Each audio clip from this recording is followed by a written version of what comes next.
Welcome to the Mesa-Foothills STEM Club. Please rise as we do our Pledge of Allegiance with our own Assemblyman, Chris Ward. Mesa Democrats, please place your hand over your heart and face our flag and begin. I pledge allegiance to the flag of the United States of America and to the republic for which it stands, one nation, under God, indivisible, with liberty and justice for all. He will be coming back in just a minute. We have a lot to talk about tonight, don't we? Was yesterday the best day of everybody else's life, just like it was for me? It was like the first day of school, and Christmas, and yay Wisconsin. Let's hear it for the Badger State. Yes. Okay, so we need to talk about our budget. We having a problem making everything even up by the end of the year. We did great at the beginning of the year, and we were going to do the raffle, but there was a problem with we're trying to find out whether it's what's the word? Oh yeah, legal. So in the meantime, we're trying to cut expenses. So what we're going to do is those of you who love your newsletter, that comes in your mailbox, it will now be coming in your email box. We're going to stop the printing of them and just email them. If you have a question with this, please let me know, and we can answer all your questions. But that's what we're going to be doing starting June. So we got one more mailing coming out, and then after that. And by the way, please support PIP printing because we're not anymore for all your printing needs on El Cajon Boulevard. And also, if you have some extra cash and you would like to win even more cash, see Katie about the 50-50 drawing.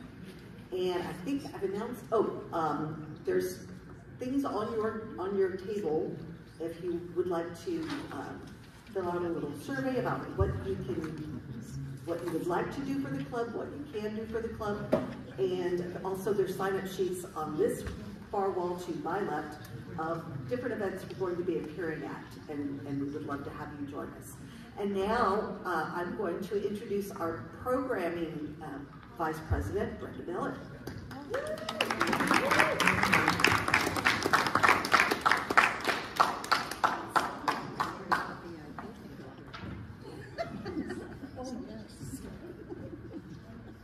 Good evening, each and every one of you. How are you tonight? Hello. Good to see you out here. The crowd's growing from the electric world to the real world. We get to see body parts. I'm a nurse, forgive me, that was a humor. Sorry. Well, as you know, we've had a turnaround. We had a wonderful plan. Visitor for this month of March, I'm sorry, April. I'm still in March, I'm gravy. So we've had some changes. So this change includes our Assemblyman, there he is, Chris Ward. He's going to speak with us for about 15 minutes and leave a few minutes for questions. And then we have our speaker that has come to us, Kelly. She's going to talk to us. Kelly London. She's an engineer who is volunteering with the San Diego Building Electrification Coalition. And also we have David, who's currently serving on the City of La Mesa Environmental Sustainability Commission. I'll introduce each of the speakers as they come up to speak, but currently I'd like to introduce Assemblyman Chris Ward. He was first elected 2020 and re-elected in 2022 to serve in the 78th Assembly District in Central San Diego. And is currently Speaker Pro Tem of California State Assembly. He is appointed.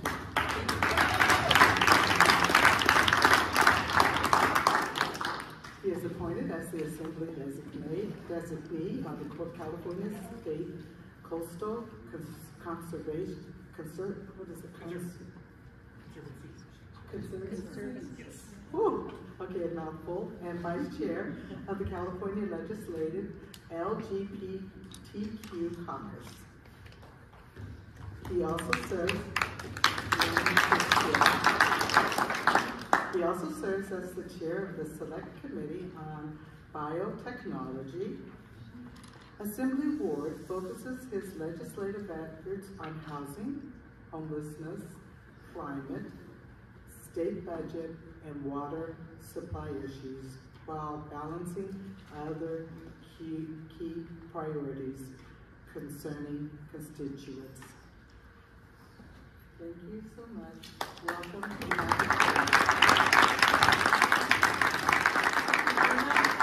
Good evening, Mesa-Foothills Democrats. Great to be back with you, and I'm so glad that we're back in person. Give yourselves a round of applause. All the hardworking board members, thank you for your perseverance to keep this club really at the forefront of the work that we do here across our county party. And I am so excited to be here with you this evening. Couldn't have timed it better. This is 1 week in a very busy legislative calendar where I have a spring recess. So we normally, starting New Year's on through Labor Day, are up in Sacramento Mondays to Thursdays and back in our district on the weekends. But we get this 1 week off to reconnect with our community groups, and so I'm glad you can meet on the first Wednesday of the month, and they gave me a chance to come by and say hi, because I'm very excited that the new 78th Assembly District that just took into effect in December does include so many of our communities. While not La Mesa proper, I want to give a welcome and a credit to my friend Councilmember Colin Parents as well. It does encompass a lot of our neighborhoods that surround La Mesa: San Carlos, Del Cerro, Allen Gardens, San Diego State, and then even the northern part of El Cajon, north of Interstate 8. So I've been having a chance to engage in many of these new communities, or I'd say communities that are newer to the district. Not new to me, because like you, I've been helping to work across the county for the last 20 years, making the progress that we have been. And it has been active time up in Sacramento. We are in the middle of kind of our first round of policy discussions. We've introduced all of our bills, and I'm really proud to have introduced 17 bills this year that are going to be able to work on some of those very core issues that are sort of on housing affordability, on climate action, on water supply, on protecting transgender youth privacy, on protecting your privacy with some of the data systems and artificial intelligence, on making sure that our grand juries are diverse. There's a range of work that I've been introducing and working on. And so far, I'm batting 1,000. So far, we've gotten everything through those first committee hearings, but I have a lot more to go back to on Monday in Sacramento. And then, just so you have an idea of what's coming forward, in May we go on to work on the state budget, which is going to be a challenge this year. But there is commitment from myself, certainly, and my colleagues in the legislature that we are absolutely not going to touch or regress on social safety services and things that Californians depend on for their quality of life. The advancements that we have made over the good times in recent years, we are going to make sure that those are protected while we reconcile about a $20 billion hole in what we have available. Fortunately, because of Governor Brown, Governor Newsom, we've been very fiscally disciplined in making sure that our reserves are strong for just these kinds of rainy days. So we're going to figure it out. The Democrats are in charge, and we're going to keep making sure that we deliver for the people. We have a lot of budget efforts that I was proud to be able to help champion over the last year, particularly on solar energy, and one that I'm very proud was put into effect from a bill I did last year on what's called community solar. So what is that? Well, as San Diegans, we're familiar with rooftop solar. That's something that we've been very proud to be early adopters on, but it's not been available to all Californians.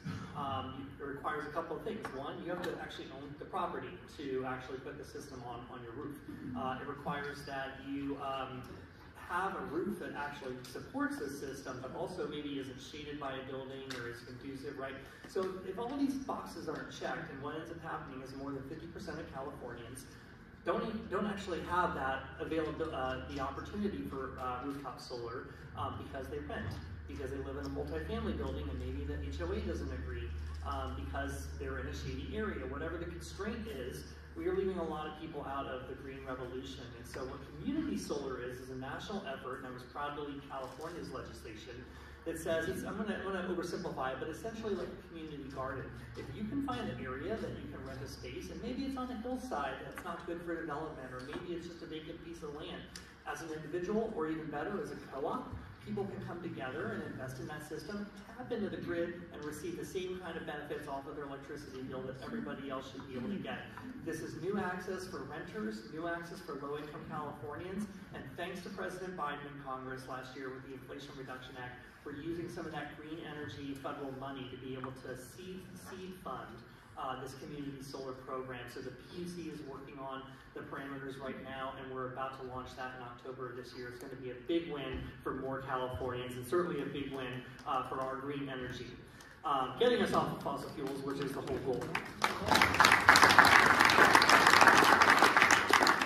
We have a lot that we're working on for grid support and building decarbonization. I'm glad that our partners here from San Diego 350 and others are going to be able to talk more about that at length.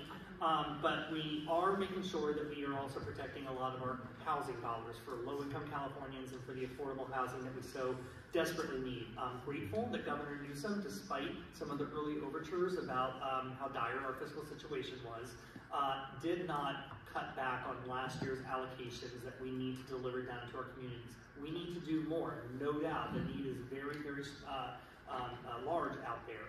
But under the context of the state's budget constraint, I'm glad that we're able to allocate a lot more for homeless housing and services and low-income housing support to help us qualify and match for additional federal funds that will produce those low-income, those affordable units.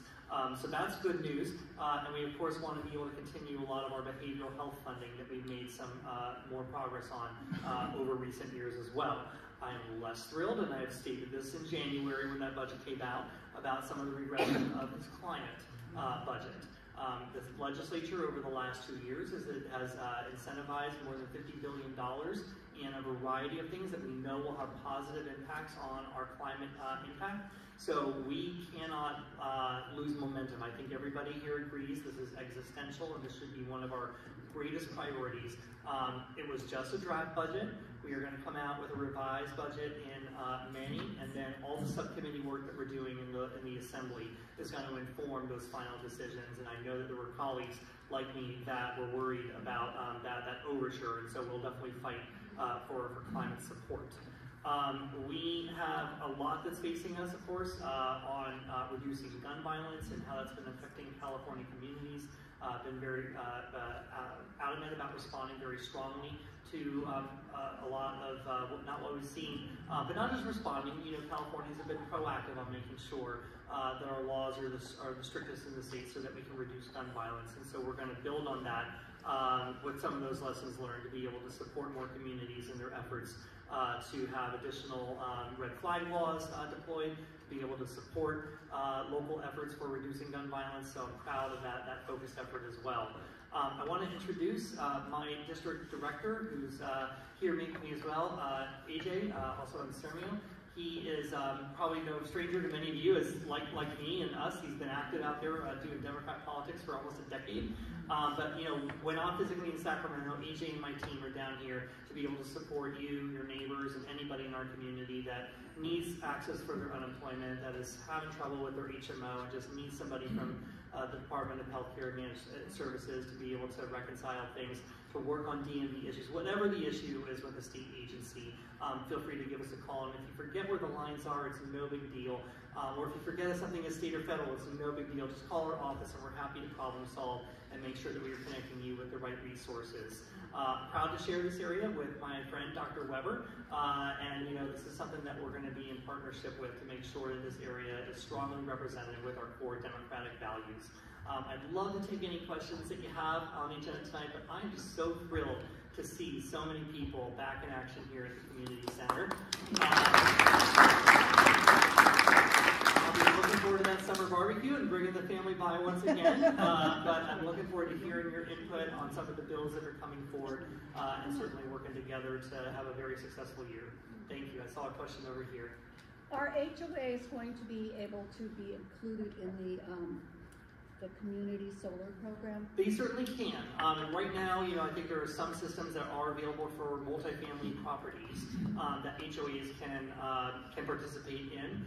But as it doesn't have to be the HOA itself, but a subgroup of members within that. And if you have land on your property that you would like to see as an opportunity site for community solar, that kind of a program would be available to you. Okay. Thank you. Yes. What can we do about the war on solar that the CPUC is waging? How can we get rid of those utility shills and reinstate the payback for having solar? Because what they just did killed the solar. No, we've been very vocalizing very strongly and reflecting out everything that we're hearing out here, especially I think our San Diego delegation. It's frustrating. So one thing that I know, while they're trying to reconcile what are, I guess, what are the fair costs, and most of those are absorbed through transmission and distribution systems that are independent, right, of our solar system. And we do put electrons on the grid and off the grid. I'm an adopter of rooftop solar, so I know this very intimately. And if, we're paying for the systems, we should be compensated fairly for that activity that we're producing for the greater community as well. And what we were able to negotiate, first of all, was that anybody that has a system already, whether you were an NEM, that's net energy metering, though the first version or the second version that went into effect in 2014, that your rates are grandfathered, that we're not going to be able to run, that was a non-starter.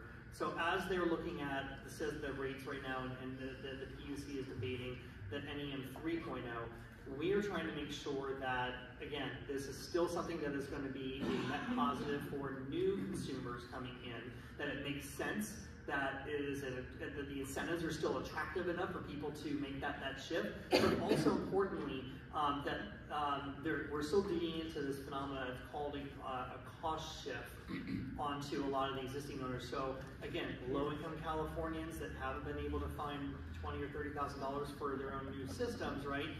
They believe that they are absorbing more and more of those transmission and distribution charges because existing rooftop customers have gotten a little bit better rates, and so when you shrink that total pie in the entire system, they're absorbing more and more of that cost. I think that the truth is somewhere in between. It's not as much as certainly not as much as the utilities are saying. But look, we've got struggling neighbors, right, who believe exactly what's told them, and they're, afraid, and they're providing their input too, and we've got to be able to respond to that as well. So we want to make sure that any utility costs are not displaced upon lower income households that haven't been able to make that transition yet. But it's exactly why I'm looking for things like community solar, like other benefit programs to help them come online as well too. So it's a delicate dance, but SEG rates are unacceptably high, and we are going to continue to make sure that we are holding them accountable and justify what it is, so that this isn't all just make a profit for shareholders. Yes. I just want to add to that SDG&E and CPUC are going to have having meetings now because they're going to raise the rates again. So besides the higher rates for distribution and transmission, I have solar on my house. I use in my house what I make, but my rates have almost quadrupled because of distribution and transmission fees. And are we worried a lot of that is on the natural gas side, or also on the electric? Okay. It's the electric. Unbelievable. So my comment is basically that instead of giving everybody a plastic card that probably costs millions of dollars to print because we have a surplus, can we just take that money and invest it in our infrastructure? So, because I feel like you gave me something and I just gave it to SDG&E. So you might as well have just given it to me. I hear you. I process this sincerely, and we will keep working on things that are going to help to offset or at least hold the line on any of these proposed increases. Here. So you mentioned gun control. What do you see coming down the pike in the state for more gun control? There are a lot of conversations right now between the working group. To be honest, we have, first of all, got to undo some of the court actions and support our Attorney General in what he's doing to fight to uphold our laws for what the U.S. Supreme Court's decisions have undone. That is sort of priority number one. And some of that is also requiring us to go back to the drawing board, interpret that Supreme Court decision, and reintroduce some of our laws that actually will comply with what we think their rationale was for doing it. For example, case in point, concealed carry weapons, and where that had struck down all state laws that were helping to regulate that. We had a bill last session that I supported that required 2/3 vote because of the way it was drafted by Senator Portantino. Unfortunately, that fell 1 vote short. So one of those votes, well, actually several of those votes that would not support that are now retired from the legislature. We have expanded, because of our work, we have expanded our majorities, our super majorities. We went from 60 to 62 Democrats, for example, in the Assembly. So that author, Senator Portantino, has reintroduced that bill, has tweaked it so that it actually can pass with a simple majority. And I see things like that actually in football effort right now. Yes? I have a question and a suggestion, so I'll just throw them back to back in an answer. The question is, when you talked about holding the line on essential spending for social supports, I'm assuming you're also including education. And 100% including education. And then within that, schools right now are undergoing what's called work on connectedness. We're trying to find ways to make kids feel more connected with campus, want to come to school more, less resistance. They're never going to think school's the same as Disneyland, but we're doing what we can. And more money for programs that use connectedness, trainings, sometimes extra staff, supplies, things like that. That would be money exceptionally well spent to really try to help keep those kids more interested in coming to school, staying in school, and completing their education. Loud and clear. Thank you for the suggestion. Thank you. Yes. What's your position on the current efforts by Todd Gloria and Gavin Newsom to make it easier to have people conserved when they're refusing services? Yeah, it's. I did support the introduction of the care court system, because I know that we need to do more to engage those that are just not well. I'll get back to your, if you have a follow-up comment, that's fine, but let me please explain. There are just some that are so severely challenged, whether it's through mental illness or a drug issue at the moment, that I just can't make a responsible or rational decision. And I get a lot of our I fully appreciate a lot of our civil liberties perspectives as we're thinking about these issues. But people are struggling, and for me, it's also inhumane to just look at that and say, well, there's nothing I can do because they're not willing to accept help. And so surrounding them with both the complement of mental health professionals and others that can support them, and then having strong evaluation of their circumstances to see whether or not, again, through an ongoing care system that includes housing and ongoing support services, that's a better pathway to help them stabilize and resolve their issues. I want to try something. I want to try something new that's actually going to maybe deliver something. And I fully appreciate that this is a option that may be offensive or could even lead to potential abuse. We need to safeguard against that. But I also know that the struggles that are out there for the person suffering and those that are having to witness that as well, that we need to do something a little bit more intensive. And I welcome your feedback. Mandated services have repeatedly been shown not to work, so what magic are you going to work to make that happen different? I'm saying this as a licensed clinician. And our hope is, and I know we're also underfunded, understaffed, and we need to develop our complement of social work professions to be able to meet that need as well. But I'd like to see that, again, organized out on the streets as well as in our clinics and in our receiving points to be able to address this, and hopefully with a modified conservatorship that is the design of care court. This is something that, and if it's not working, then if it's not showing any results, we'll know. But San Diego County has been willing to step up and pilot this program and see if we can just have better outcomes. So where have you seen studies that show that mandated services are now working? We're going to have to move on. We do have other speakers.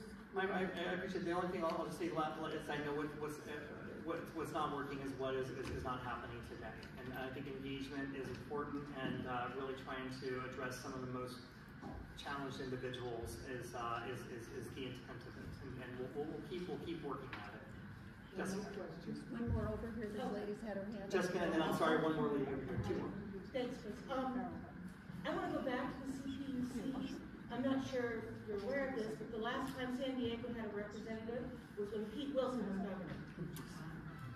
And of course, we have the highest rates in the state. Yep. We have the highest rates in the country. And I've raised this to the governor's appointments persons. There's 5 members. They're all Northern California appointees. And they're all inside baseball. They're all.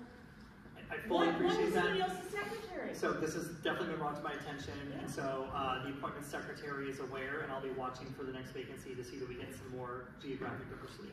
Thank you. This lady over here in the purple's had her hand up forever. I'm so sorry. You're in my periphery. I'm sorry. What can we do to guarantee that Californians homeless that are receiving benefits are Californians? People are coming in from all over the country. I don't care to pay for them. Their own states are responsible for them. How do we get them back to their own states? So I just, I appreciate that. What I know from the data is that somewhere between 80 or 85% of the people who touch our systems did fall into homelessness here in San Diego, in our county. That doesn't discount, you know, the hundreds, if not thousands or more on our streets that did come from somewhere else. But we have diversion programs and reunification programs that are just, you know, one person at a time working to reconnect them back with an aunt or their friend in Phoenix or Minneapolis, and make sure and follow up to make sure that connection remains successful, so that we are focusing a lot of our resources on people that fell into homelessness within our community.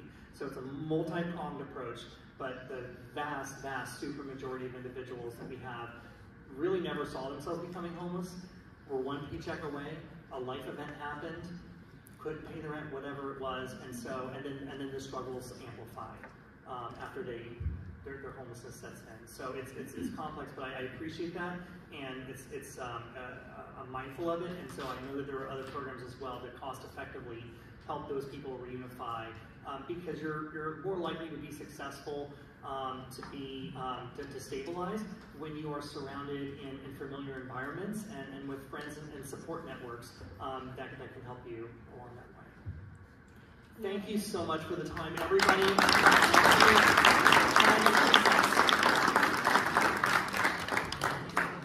Please come back. We're going to have Chris back. We're already talking about having him back. I've already talked to AJ. Okay. And we're going to just spend more time and have more time for questions. Thank you very much. You're welcome. Thank you. Thank you again, Chris. That's Assembly Board. Assembly person.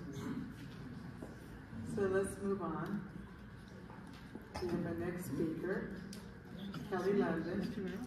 Is an engineer who volunteers with the San Diego Building Electrification Coalition, a local coalition of over 30 organizations advocating to eliminate fossil fuel from residential and commercial buildings. She has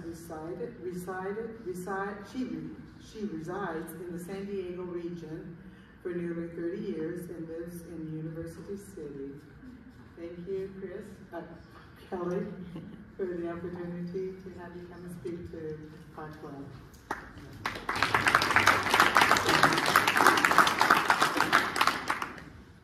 Thank you for having me today.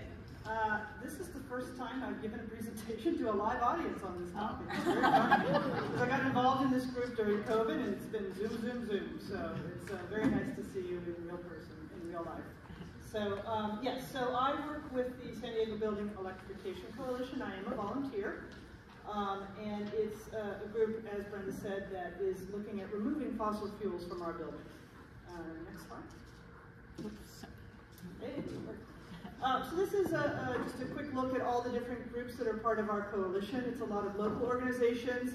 It started with some environmental groups, but it's really broadened to a number of different community-based organizations, faith organizations, businesses that all care and are interested in moving us off of fossil fuels in our buildings.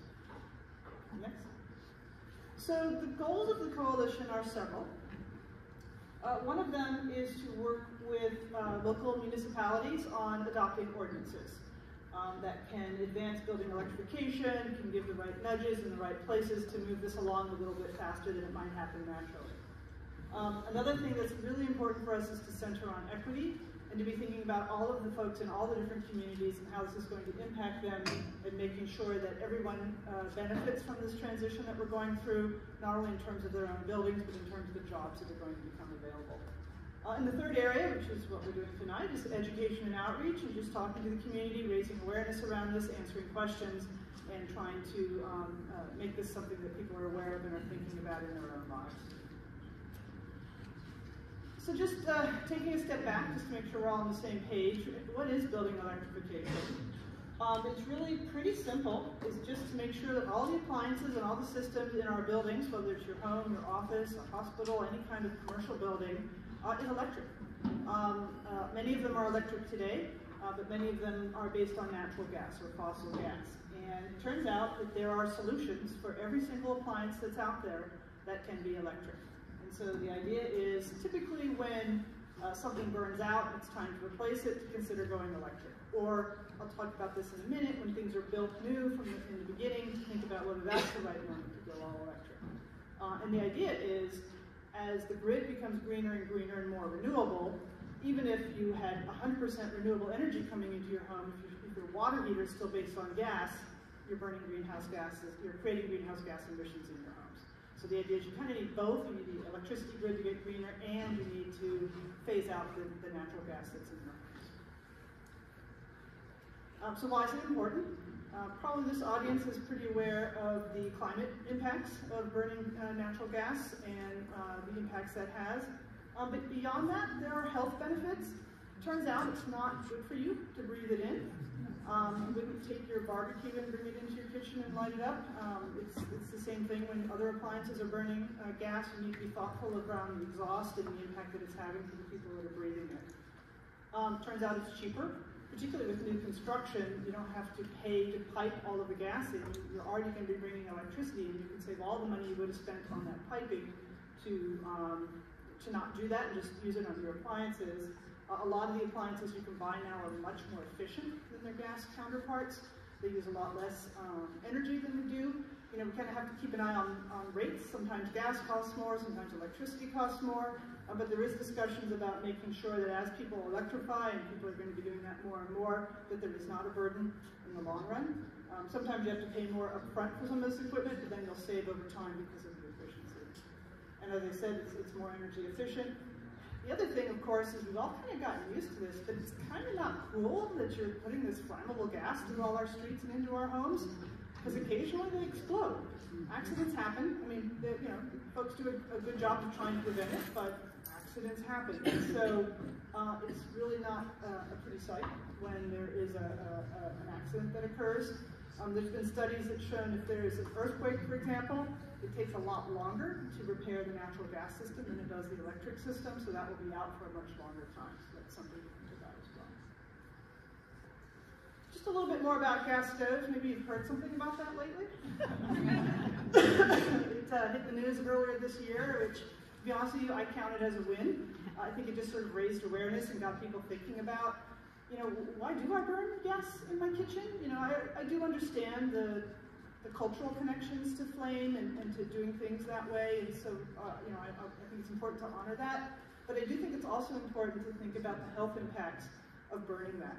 You know, number one, please make sure you have your vent on, or if your vent is kind of just one that recirculates and doesn't go outside, open your windows when you're burning gas in your home. And, you know, again, think about it. Next time you need a new stove, think about whether it might be the time to try something new. They do have induction stoves now, if you've heard of them. They're much better than the old coils. I know I had those when I was a kid. I hated them. I currently actually have a portable induction unit. It's just one burner. It cost me $80 on Amazon. I sit it on top of my gas stove and plug it in and use it for most of my cooking. And so, yeah, it's different. It takes a little while to get used to it, but it's not bad. There's actually a group here in San Diego, it's part of our coalition, the San Diego Green Building Council, that will let you borrow one for free for 3 weeks. And so if you go on their website, you just sign up for a pickup date, and they'll let you get a cute little bag and that you can try. And just try it to see what you think. Again, it's different, but you know, it's something that is kind of cool in a number of ways. It's certainly easier to clean when you spill something on it because it's a flat surface. There was a study, this is what kind of created the dialogue earlier this year, was this study that came out where they went back and looked at existing studies. People have been looking at this for decades and kind of did some new analysis on it to bring it into the current thinking that's going on around this. And what they were able to do was connect the amount of childhood asthma with the number of homes that have gas stoves. And in California in particular, they estimated that 20% of all asthma cases in children come from being in homes with gas stoves. You know, so just like, you know, you're not going to let somebody come into your home and smoke around your baby or around your kids because now we understand secondhand smoke. It's kind of the same thing with burning gas in your house. And so that's just something to be aware of, something to be thoughtful about. Of course, you know, unfortunately, there's a lot of resistance to this from people who make money off of selling you gas. And so they've really pulled out the playbook that tobacco did in terms of you know, denial, delay, you know, deception, you know, all the typical topics. So, you know, when you hear them, you know, do your own research, think about it yourself. Turns out when you burn natural gas, it's odorless and colorless, but your lungs notice it. And your kids' lungs notice it, and your grandkids' lungs notice it. So definitely something to be aware of. Okay, so let's take a look at what it really means to electrify your home. Okay, where is the gas typically used in a home, in a residential situation? In this region where it's a fairly mild climate, it turns out water heating is the biggest user of natural gas. Does anybody care whether a water heater is gas or electric? And obviously we have to look at the cost, but in terms of like cultural preferences, I'm not sure that really matters. You know, stoves, I understand, but water heaters, doesn't really matter to me what my water heater is.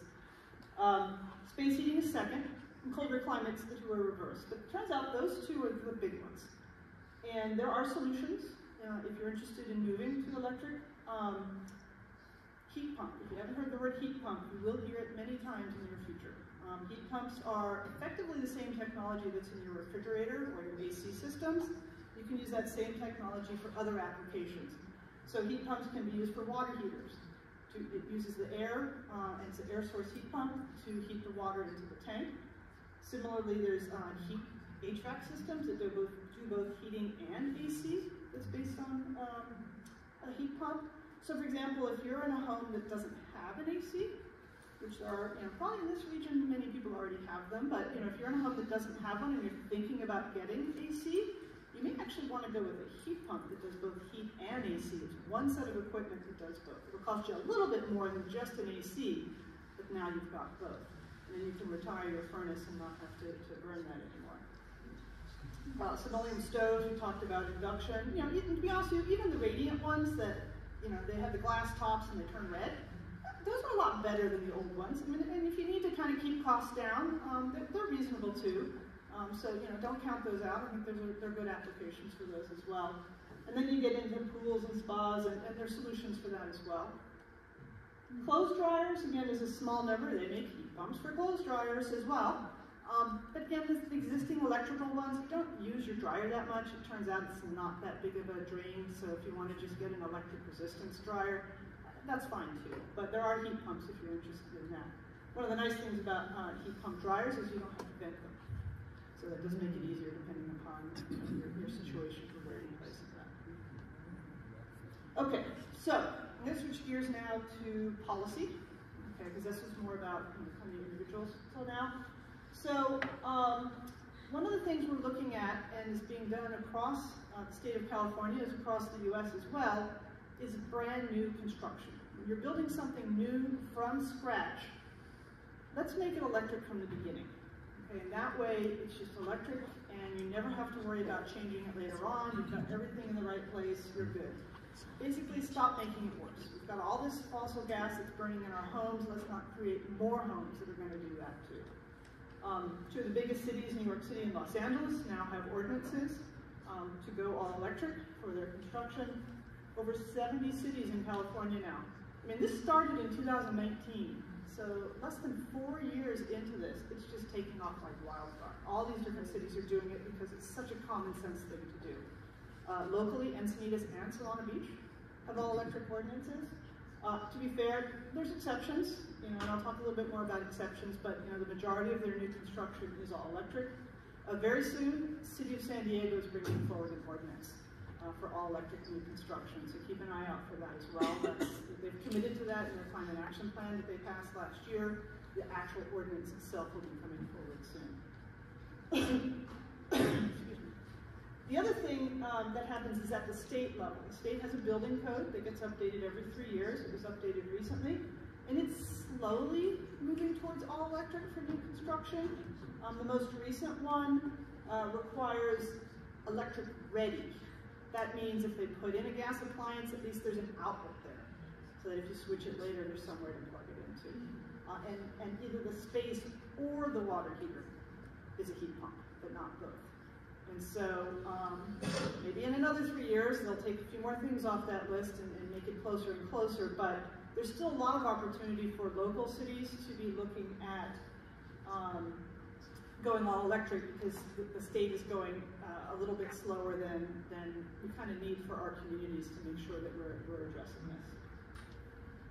Next slide. La Mesa.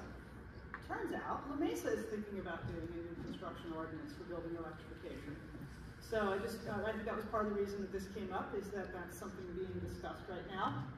There's some examples of market rate buildings that have come out here in La Mesa that developers have chosen to make them all electric. Park Ridge, nearby, City Ventures is kind of interesting. They actually market themselves as being a green builder, all electric buildings. They have another development in Santee, another one in the pipeline in El Cajon. And so they have found that to be completely feasible to build these all electric. There's another one on the Mesa Boulevard that is a rental, I believe. And so that one will be as well all electric. One of the reasons that we're looking at creating these ordinances is sometimes developers are just, they have a template, and everywhere they go, they just do it the same way. And so we were very disappointed to see that there's a development going on right now in Allison. It could have been all electric, but they just used to doing things a certain way.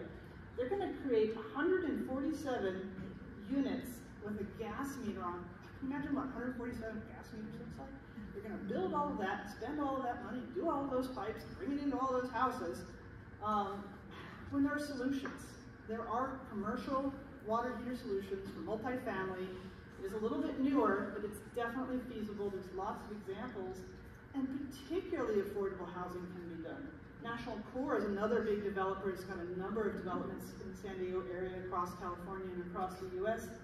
Everything they do is all electric. So it pencils out. It's just, again, that's where the nudge comes in of like, yes, you're going to have to take a step back and change the way you design things, but then you can quickly move forward again. It does not impact your business model. You can still make money. So it'll be interesting to see what happens with the City of La Mesa. Some of the details are still being worked out in terms of what will be included and what will be accepted. But I think it'll, I encourage you to pay attention to that and engage and make sure your questions are answered about what that will look like, and make sure it's right for your community as that comes through. So I did want to mention, kind of preempt maybe some of the questions you may have about going all electric. One is the developers that I mentioned. They just have this resistance to change sometimes. They're used to doing things a certain way. Why rock the boat? There's examples of all electric, not only for residential, which we were just talking about. The Ventnor Institute out in La Jolla, that's a biotech company. All of their labs, that entire building is all electric. There's a hospital up in Irvine they just built, all electric. Restaurants, definitely there's a lot of electric equipment out there. Restaurants are very interesting because if you've ever worked in a restaurant or watched a TV show about one, kitchens are hot. It's very high temperature because of all the gas that's burning. When they go electric, literally the temperature in the kitchen drops over 10 degrees. It's a much better environment for people to be working in, to be in an all-electric kitchen. Many cities have had exceptions for certain cultural foods, things that require fire, wood-fired pizzas, Korean barbecues. Those kind of things make sense because it's part of folks' traditions and how they like to do things. That doesn't mean, that every single commercial kitchen and fast food joint needs to be able to have gas in their places, because it's tough on the workers, and it's burning more fuel. So the other thing is that eventually we're going to need to transition all of our buildings off of gas. It's going to take us a couple decades. We're going to have to wait for the right time, make sure the financial incentives are there to make sure it pencils out. But if you can build things right now, we need to future-proof it, and the developers need to be told that they need to do that, not just make a quick book and run and leave whoever's living there with the problem of having to deal with it later. The building trades are a concern as well. There's a lot of folks who have jobs building these pipes for natural gas and maintaining them. And so it's very important that we be thoughtful about the impacts that will have on people's jobs. Often unions, though, are focused more on the large, kind of public construction and whatnot. And so there's lots of ways to make sure that we're addressing it in there. There's going to be a lot of new jobs as we do all these conversions. So it turns out there are ways to address the concerns that come up with the building trades. And with regards to exceptions, oftentimes, fear of change will just be like, well, I want an exception because I'm not sure what this means to me. A lot of times you can just sort of show examples of what other people have done, other cities have done, how it pencils out. And if you do need an exception, really the key is to make it narrow, to really target the case that's important to preserve and to maintain versus making them blanket exceptions. Next slide. We already talked about gas. People are used to it. It's change. And so it's really just going to take a little bit of time for folks to get used to that. Price tag, I totally get that this needs to be economical for folks. For new construction, that is the easy case. It is totally cheaper to build all electric. And if you're going to be replacing it in your own home, the key is to catch it at replacement. You're going to buy something new anyway. Maybe you pay a slight bit more up front for the electric counterpart, but maybe not with all these incentives that are coming down. But then it will definitely save you money over time. Oftentimes people will go with energy efficiency at the same time. The other thing that's interesting is as our communities start switching to electric, it turns out the utilities spend a lot of money maintaining the gas pipelines and repairing them and replacing them and trying to keep them safe. If we find that over time different neighborhoods have gone all electric, they can actually decommission those pipelines and save all of that maintenance money that they would have spent on those pipelines, basically maintaining 2 separate systems throughout the entire city that go to every building. Now they'll only have to maintain one. Over time, we're going to have some system-level changes as well that are going to save money. The other things to be thoughtful about are renters and what this means to renters. If the building owner electrifies, are they going to pass that cost along to the renters? How do we make sure that they are not adversely impacted? And there are a number of tenant protection approaches that can be used to make sure that that doesn't impact folks. And also, as we do some of these particularly neighborhood conversions to electric, I think it'll be important to start in communities of concern, the folks that have the least resources, to make sure that they're one of the early adopters that get to see some of the benefits. Okay, so I did want to touch on the incentives. I'm not going to walk through all of this because there's a lot of detail and call your accountant kind of stuff. But there's incentives out there. I think folks are probably aware of solar incentives, now including battery, which is great, EVs and such. But it turns out there's incentives for electrifying buildings and the appliances in your buildings as well. And so there's one called 25C, which is a federal tax credit. It's already taken effect. The key is you have to pay for it now, and next year on your taxes, you get 30% back. So you have to be able to front the money. It's the same as solar has done. But it turns out you can get up to 30% of your costs for doing space or water heat pumps, as well as some other things, updating your electric panel and such. Be careful, it has some annual limits. There's a lot of details that you want to just make sure that you look at to make sure you're taking full advantage of that. Don't get surprised by it. I did want to mention at least real quickly the solar ones, because I think that's terrific. A lot of times that's how you can be cost effective, if you get solar at the same time. There's also 2 other California programs that are out there. There's one now that if you electrify your entire building, whether it's a rental or your own primary residence, you can get incentives as long as it's the entire building that you're electrifying. And then there's another program that's just about to restart. It ran out of money and it's been refunded, called TECH, which will give you discounts on your space and water heating. It's actually paid to the contractor who then passes it through to you. And that was an attempt to stimulate the contractor ecosystem and get them interested in learning about some of this equipment when they were less familiar. I'll leave you with a list of resources. I'll pass the slides off so folks can make this available. I'll hit a couple of, Rewiring America is a wonderful website. They have a calculator there that if you type in your address and a few numbers, it gives you a sense of what all the federal incentives are that were in the Inflation Reduction Act that you are able to use personally. They have a lot of explainers and things like that. I also like the Switches On. That's more of a California-focused website. You can actually type in your zip code, and it will tell you for your zip code what are the incentives that are available.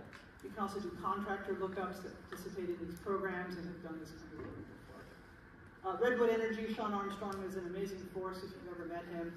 He has a show that he does once a month where you can ask questions. He actually does, he'll bring in people that are like, I want to electrify my home, here's my situation, and he'll give you advice. It's actually kind of fun to do that.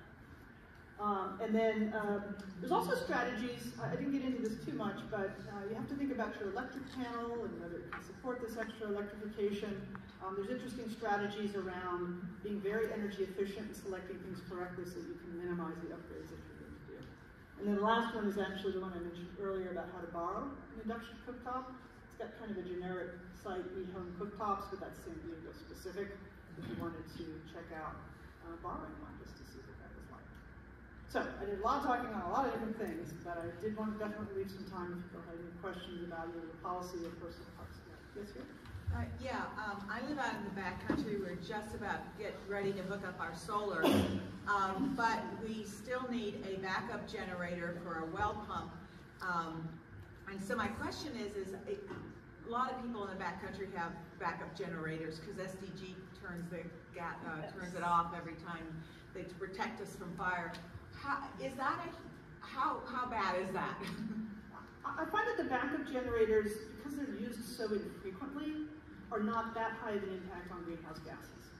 To me, the biggest impact is whether you can avoid having to build the pipeline out to you. So I'm guessing it's probably diesel or propane or something like that. I think that's very reasonable to have a backup generator. You know, I think one day our electric cars will be our backup battery, but we're not there yet. But in the meantime, you know, I think you need to make sure that you're safe and protected. If that makes sense. Actually, the back of the question.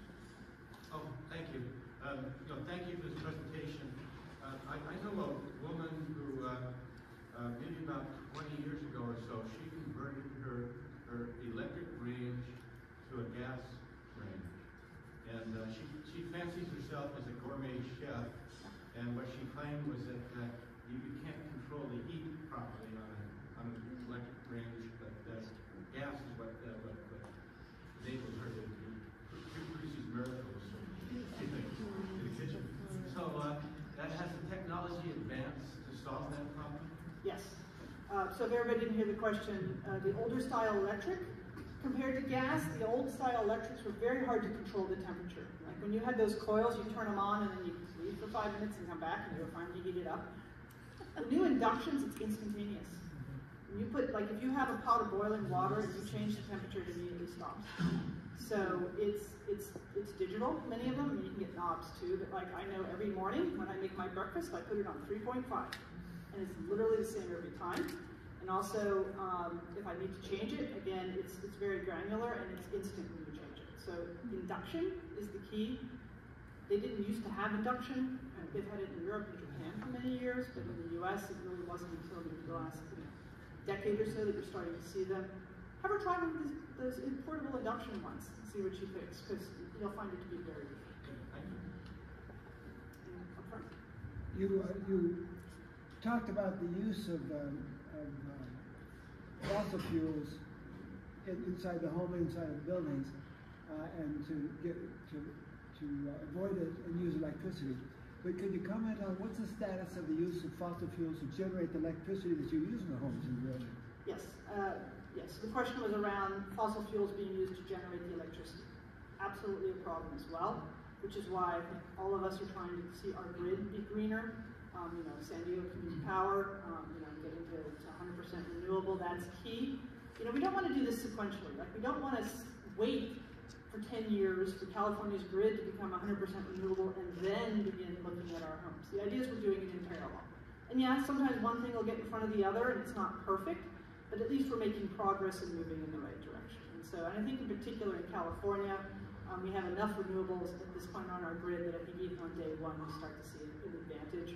I think there's some states that are still burning a lot of coal to create electricity. That's less the case there, but the problem is the coal, not how much electricity we're using. Right, so let's make sure we're looking at the right issues. When you talk about renewables, I think of solar and wind. Is that the only two renewables that we use? I'm not going to get into that debate.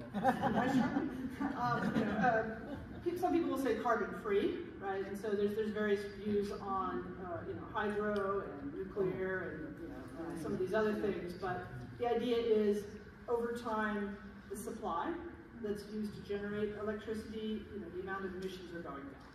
And so that's what you want to then couple with removing these things out. Any other questions? All right, so Paul, and you're a big supporter of big building electrification, right? Thank you.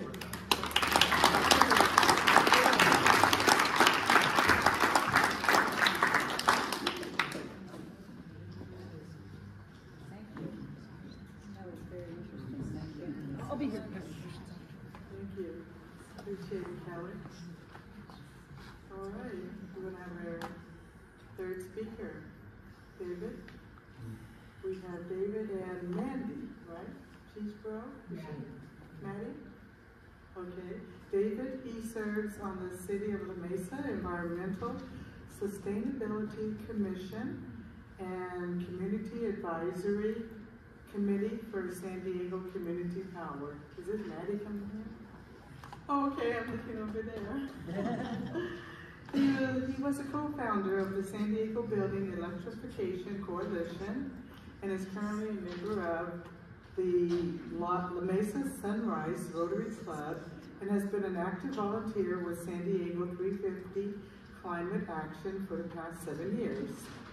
David's primary focus is on renewable energy policies and transitioning to 100% clean energy by 2035. In his spare time, he enjoys paddling in Mission Bay and hiking in the local mountains and canyons. Maddie, a San Diego 350 youth intern, will participate in the presentation. She will cover the youth program at San Diego 350. She is a senior at Granite Hill High and coordinates the Youth versus Oil campaign. Welcome both of you.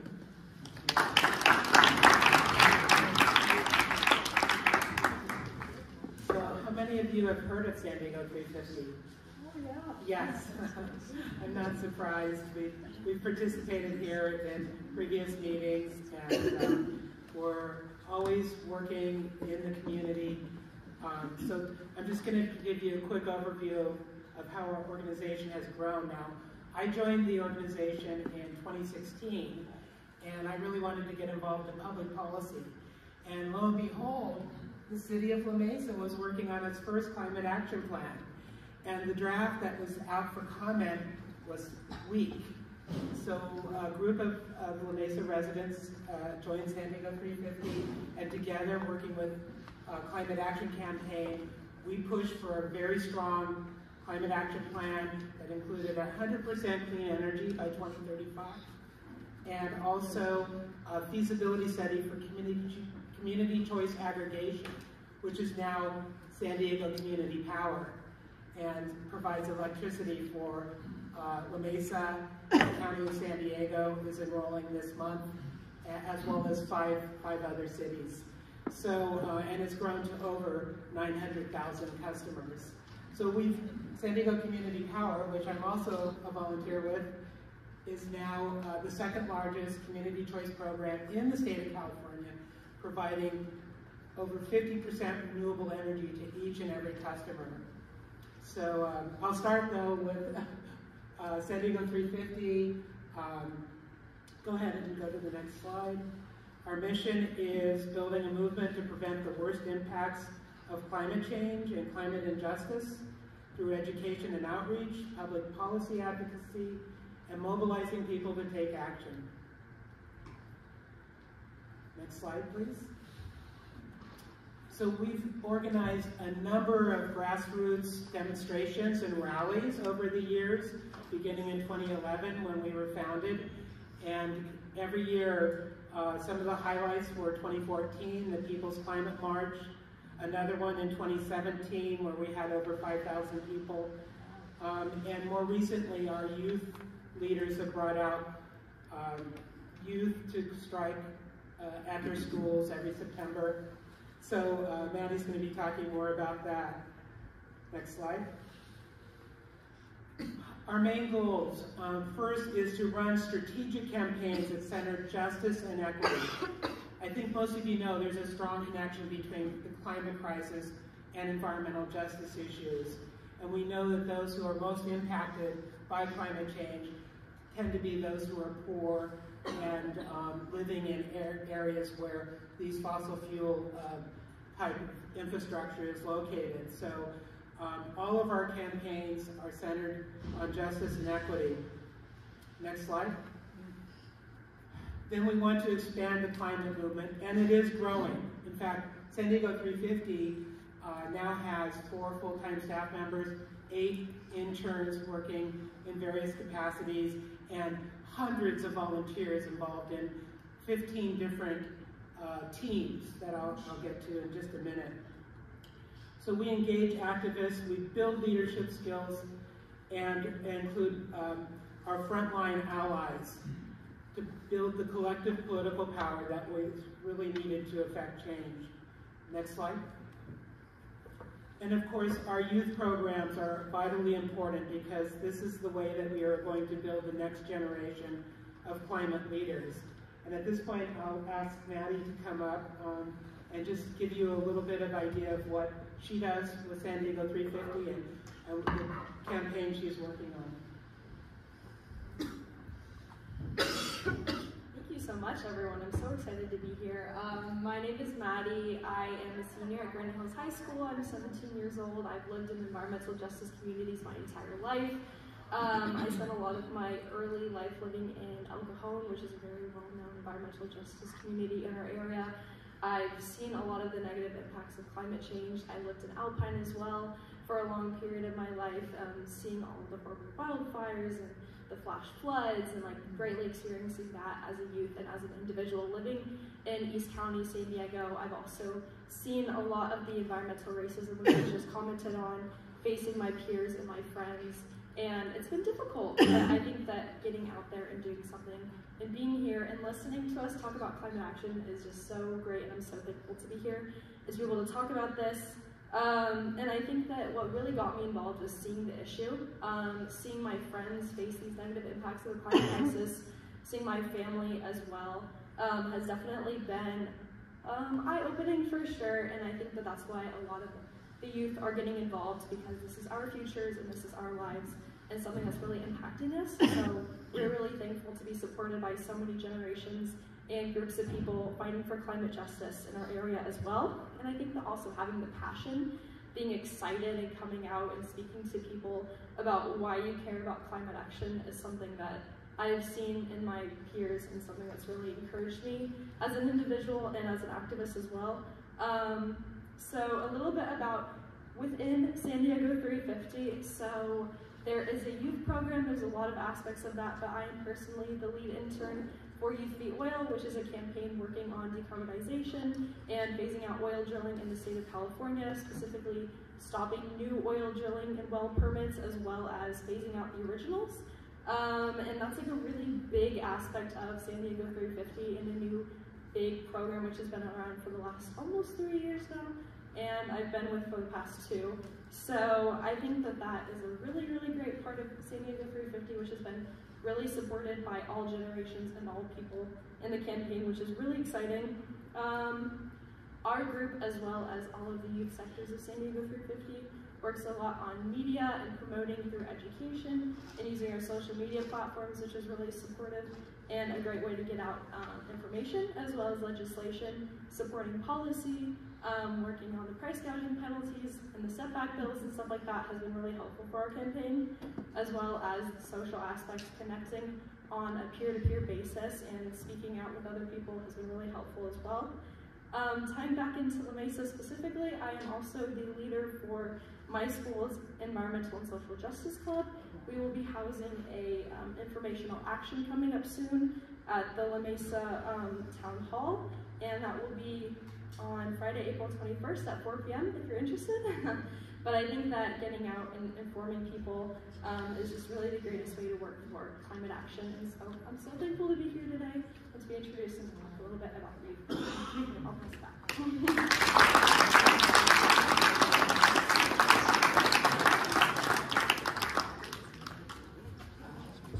Two slides ahead. One more.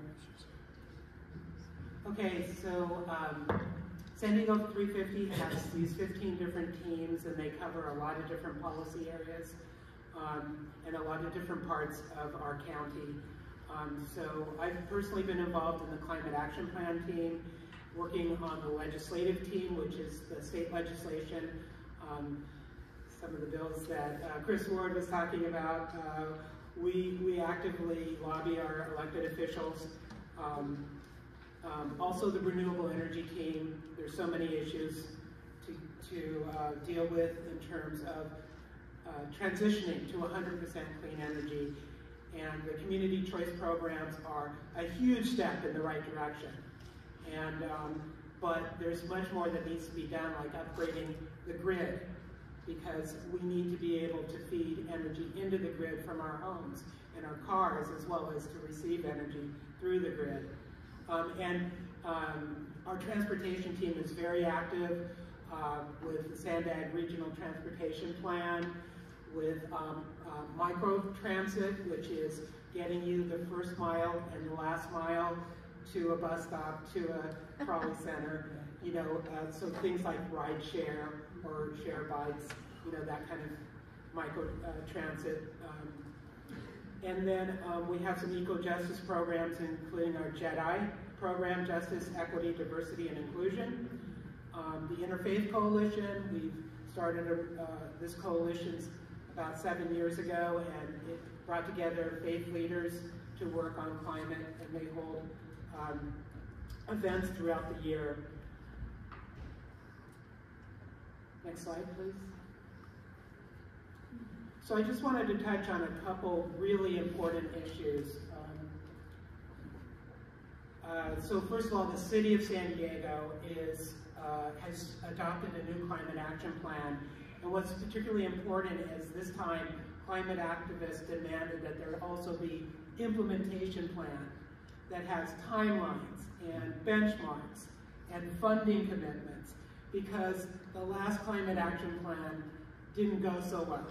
So we want to make sure that now that there's more resources coming in from the state and federal governments, that San Diego, the city of San Diego, is prepared to initiate new programs, tap into these new funding sources. And then there's updates going on in other cities, including right here in La Mesa. There's going to be a workshop on May 3rd at the Enrichment Center just across the street, the Senior Center. I have some flyers on that. So it's been 5 years, and it's time for La Mesa to update its plan. But there's several other cities that are also in the process. And the most important being the County of San Diego. And they have a very ambitious climate action plan that's been under development for over 3 years. They've got lots of input from all the communities throughout the county. But now the problem is it's time to bring it to the county board of supervisors later this year. And unfortunately, it's going to be missing a key member. So, you know, we'll have to just wait and see what happens with that. Next slide. But another effort that's coordinated by the county is known as the Regional Decarbonization Framework. How many of you have heard about the RDF? Not very many, and I know why. It started with the county funding UCSD to do a scientific and data-driven analysis of what it's going to take to decarbonize our economy over the next 15, 20, 30 years. And They developed, working with consultants and with USD's Energy Policy Center, they came up with a plan that has all sorts of great ideas and new technologies and things like that. But the key component is going to be regional collaboration. We need to get the 18 cities, next slide, the 18 cities and the county to work together on a regional climate action plan that addresses transportation, energy, buildings, our food system, and so forth. So this shows you where the emissions are coming from. And of course, transportation is the largest sector of carbon emissions, followed by electricity and natural gas use in buildings. So right now we're making good progress on energy, but transportation is really the big question. Is San Diego residents ready to fund a world-class transit system? And as you may know, SANDAG has spent 5 years developing this plan, and now the question is where is the funding going to come from? And unfortunately, as many of you know because you might have worked on this campaign, there wasn't enough signatures to put it on the ballot. And so I think it was a 50-cent sales tax to help fund this $160 billion program. Next slide. I think I got ahead of myself here. The RDF includes all these different areas. It's not just transportation and electricity and buildings, it's also land use, like smart growth, higher densities in urban areas, not so much sprawl, because if we have sprawl, we have more car trips, more carbon emissions from our vehicles. And next slide. So I mentioned that regional collaboration is really going to be the challenge, and it's going to take a lot of support from the public, and this is where citizen participation is really critical. And that's what we, San Diego 350, and our allies like Climate Action Campaign, Environmental Health Coalition, Sierra Club, and many other organizations that we partner with. That's where it's critical that we start mobilizing people around these types of plans so that our elected officials will know that we really support this pathway to a sustainable future. And next slide. So if you want to get more involved, here's some information on how to contact San Diego 350. Our volunteer coordinator is Paloma. You can also go to our website, and I put some green flyers on the table. We have an event coming up, next slide. It's called Carnival for the Climate. It's, coming up soon, April 15th. It's going to be at Centro Cultural de la Raza in Balboa Park, and it's going to be a lot of fun. And it's free. So hope you will think about coming to that event. And then I just wanted to close by bringing your attention to two events that you probably already know about. One, because I told you, the CAP workshop will be on May 3rd from 6 to 8 p.m. at the Adult Enrichment Center. And then Earth Day coming up on April 22nd, 10 to 1 in the park right here. And San Diego 350 will be there, the Building Electrification Coalition, and San Diego Community Power. So all my favorite volunteer groups will be there. Finally, I just wanted to say there's two things you can do right now to lower your carbon emissions. Well, actually 3. Electrify everything is the first one. Second one is if you live in San Diego, La Mesa, or the county, you can opt up to 100% clean energy. Most of you were enrolled at the 50% level. To opt up to 100% clean energy and double the amount of clean energy that you're using in your home or to charge your electric car, you go to the San Diego Community Power website, and there's a web page where you can opt up. And the second thing is talking, writing, contacting elected officials and stressing how important it is that we pass legislation now, pass good policies now, so we can really build a more sustainable La Mesa and a more sustainable city and county of San Diego. Thank you.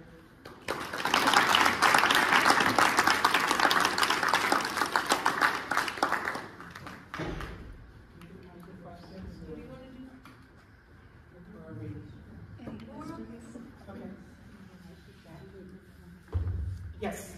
Just a real quick one. Where does the number 350 come from? Oh, yeah. Some people think 360 because what? Yeah. 360 degrees, right? So let me just take a quick drink of water. So some of you may have heard of the climate scientist James Hansen. And James Hansen used to be the head of the NASA program on climate science. And he's testified before Congress in 1988 and brought to attention of many people how serious the crisis was.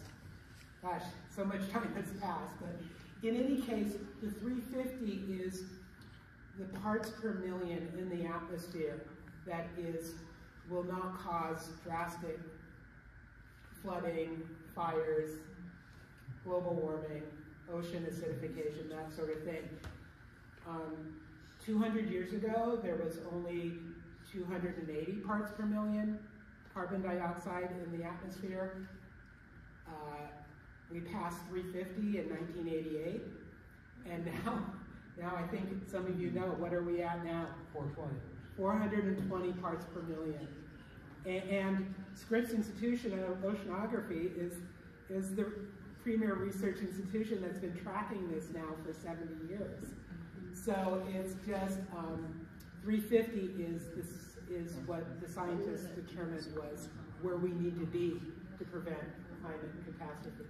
Thank you. Yes. I don't think I can answer this. I was going to ask the, I've already forgotten her name, who did the electrification presentation too. But is it prohibitively expensive to totally electrify a city, I mean something the size of a Mesa or whatever? Where I'm getting at, before I start rambling, is, so they're spending almost $1 trillion, or something like 850 million, on fixing leaking gas pipes. And they just awarded, Buttigieg just awarded the first 150 million. The first awardee was New Mexico to fix leaky gas pipes. So is that money better spent electrifying the freaking state rather than fixing the leaking gas pipes? Or is it just too prohibitively expensive? Or do we have the electricity to replace the gas or whatever it is to use the gas for? May I take a shot at that one? PG&E up in Northern California is actually doing a pilot. They refer to it as zonal electrification. They're working with Cal State University, Monterey Bay. And they have some gas pipelines that were at their end of life and were needing replacing. They are planning to, instead of spending all that money digging up all of those pipes and replacing them, to pay for the electrification. I'm trying to be loud. To pay for the electrification of all of the buildings.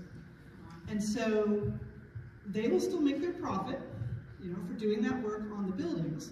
But in the end, they're going to end up with a completely electric portion of the campus, and it's going to be really just, to me, that is where the money's going to come from, is saving all of that money on the gas pipeline maintenance and redirecting it towards electrification. There's actually a bill this year, SB 527, that is, I think they call it neighborhood decarbonization, that is directing the CPUC to tell the utilities to start doing more of that.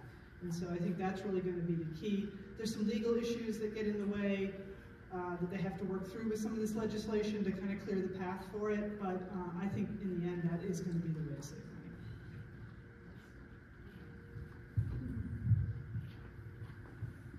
One last question. Oh, I'm sorry.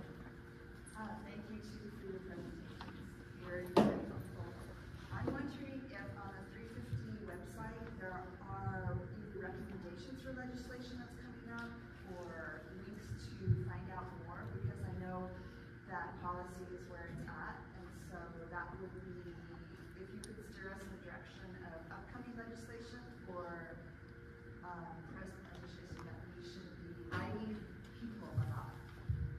Yes, there's lots of information.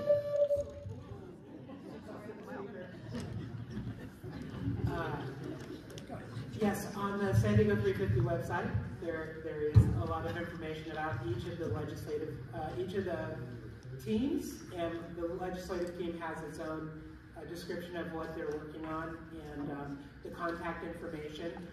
Since there's a new slate of bills in the legislature, we haven't taken positions on a lot of them yet because bills tend to be amended quite rapidly in the early days. And so I would just suggest that those who are interested in getting more involved in state legislation to contact our legislative team. Beth is one of the leaders of that team, and I can definitely put you in touch or go to our website. Thank you. Yes? Do you focus on, or do you take into account like methods to take carbon out of the atmosphere? I mean, trees and things like that, but there's some really exotic things that are coming along. I'm not going to talk about, but there's a lot of science coming along. And do you keep track of that? We do, because we want to, all ideas and all technologies are needed and necessary. The thing about taking carbon emissions out of the air is it hasn't yet been shown to be cost effective or to be able to scale it up to the scale we need, but there are some model projects in operation. We just really, though, can't rely on future technologies. We really need to focus now on the technologies we have. Wind, solar, geothermal, battery storage. It's going to be huge. If we can get battery storage, we can power all of California on solar and wind. Thanks again.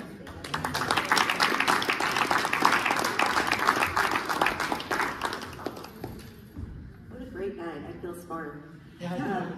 So, Katie, where are we? Are we ready to do the 50-50? Okay. Remember, next month is mental health presentation. And do we have anything else to say? Mental health. Don't forget to fill out the stuff. Don't forget to fill out your survey if you haven't done it already. And sign up to represent us. And I did not manage to get tickets, so I feel very confident.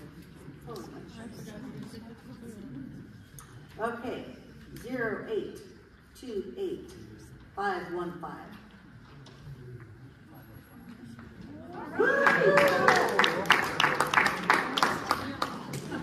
23$, but hey.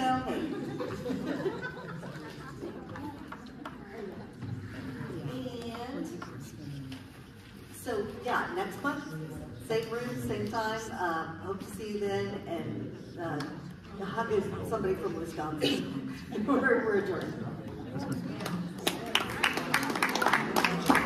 There's some leftovers in the back. Please help yourself.